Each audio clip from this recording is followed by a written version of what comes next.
বন্ধুরা, এই শীতের দুপুরে কাটা পোনা দিয়ে পাতলা করে মাছের ঝোল যা খেতে লাগে না বন্ধুরা, একদম খুব দুর্দান্ত লাগে। আর সঙ্গে যদি থাকে ফুলকপি, একদম শীতের নতুন সবজি। শিম আলু দিয়ে পাতলা করে ঝোল খেয়ে দেখো বন্ধুরা।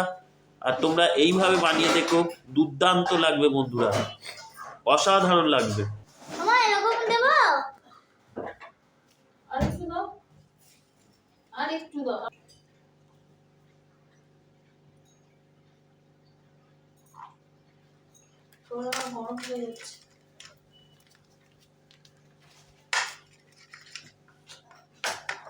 কড়াই তেল দিয়ে দিলাম,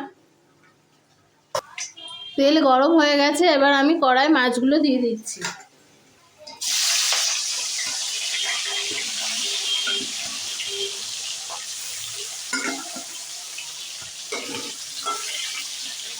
মাছগুলো আমি লাল লাল করে একটু ভেজে নেব। মাছগুলো ভাজা হয়ে গেছে, এবার আমি মাছগুলো তুলে নিচ্ছি। মাছগুলো ভাজা হয়ে গেছে।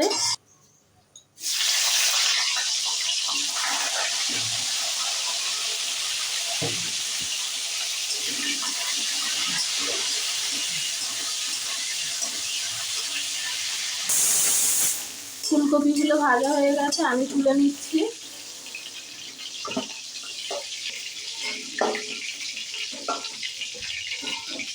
ফুলকপি দেখো আমি এরকম ভাবে হালকা লাল করে ভেজে নিয়েছি। এবার আমি তেলের মধ্যে পাঁচফোড়ন দিচ্ছি, একটা তেজপাতা দিয়ে দিলাম,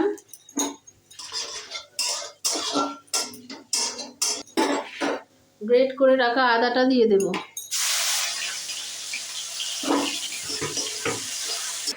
আমার আদাটা ভাজা হয়ে গেছে, এবার আমি কেটে রাখা আলু দিয়ে দিলাম।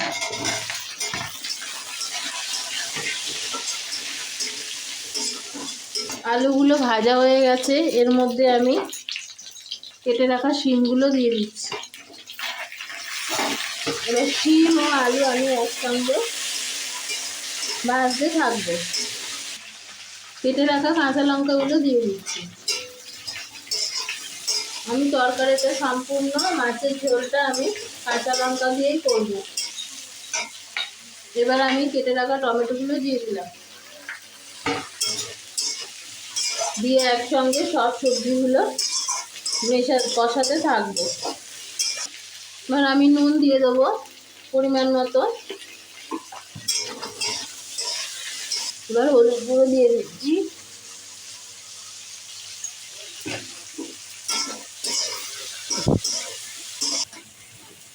এবার জিরে গুঁড়ো দিয়ে দিলাম, এবার আমি ধনে গুঁড়ো দিয়ে দিলাম। সব মশলা একসঙ্গে দেওয়ার কিছুক্ষণ সময় পর্যন্ত আমি একটু সবজি আর আলুটা দিয়ে কষাতে থাকবো। তারপর আমি জল দিয়ে দেব।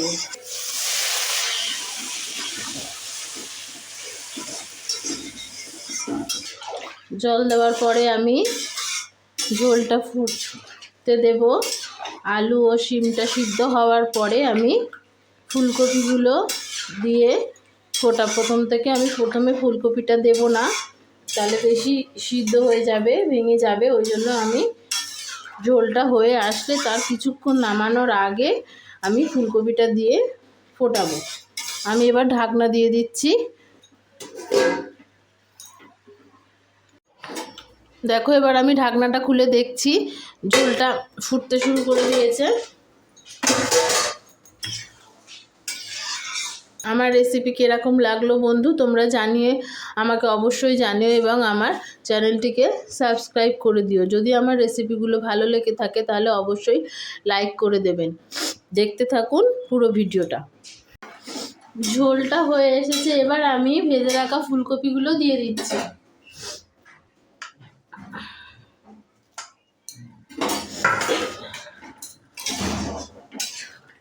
ফুলকপিগুলো সিদ্ধ হয়ে গেছে, এবার আমি ভেজে রাখা মাছগুলো দিয়ে দিচ্ছি।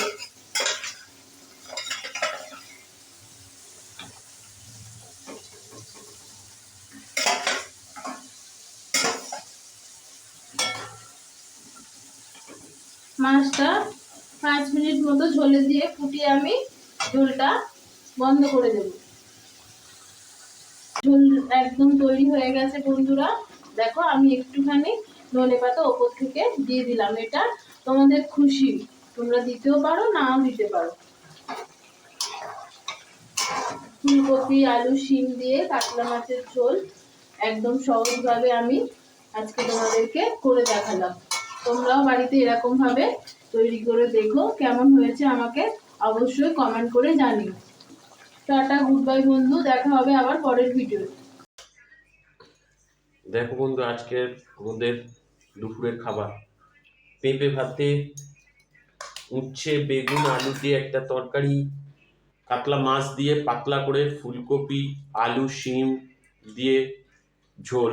অসাধারণ খেতে লাগে বন্ধুরা। এই শীতের দিনে শীতের সবজি দিয়ে পাতলা করে মাছের ঝোল খুব ভালো লাগবে বন্ধুরা। তোমরাও এইভাবে বানিয়ে খেও। পাতলা করে কাতলা মাছের ঝোল আমরা এখন খেয়ে দেখব কেমন খেতে হলো বন্ধুরা। সত্যি বন্ধু, শীতের দুপুরে এইভাবে পাতলা করে কাতলা মাছের ঝোল শীতের সব সবজি দিয়ে অসাধারণ লাগছে বন্ধু। তোমরাও যদি বাড়িতে এইভাবে এই রান্না করো তো আমাদেরকে কমেন্ট করে জানিও তোমাদের কেমন লাগলো। আর আমাদের রেসিপিগুলি তোমাদের ভালো লাগলে আমাদের সঙ্গে থেকো, আমাদের চ্যানেলে দেখতে থাকো, আর আমাদের চ্যানেলটিকে অবশ্যই সাবস্ক্রাইব করে দিও বন্ধুরা। টাটা, গুড বাই বন্ধু, দেখা হবে পরের ভিডিওতে। কি সুন্দর খেতে বন্ধুরা।